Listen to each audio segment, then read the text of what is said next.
كذلك مما ينبغي على آداب طالب العلم، أو مما ينبغي في آداب طالب العلم، أن يحرص على أدب الخلاف، أن يحرص على أدب الخلاف واحترام العلماء، لا سيما من الأئمة السابقين. لا ينبغي لأحد أن يطعن في الإمام أبي حنيفة، ولا في الإمام محمد بن إدريس الشافعي، ولا في الإمام مالك بن أنس، ولا في الإمام أحمد، ولا في الأوزاعي، ولا في الليث بن سعد، ولا في سفيان بن عيينة، ولا في سفيان الثوري، ولا في تلك الكوكبة والنخبة من علماء الإسلام، فإن الطعن فيهم، من طعن فيهم فهو على غير منهج السلف،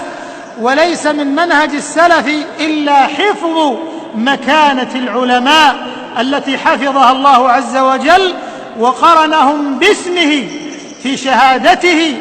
وشهادة الملائكة بالوحدانية. شهد الله أنه لا إله إلا هو والملائكة وأولو العلم قائما بالقسط لا إله إلا هو العزيز الحكيم.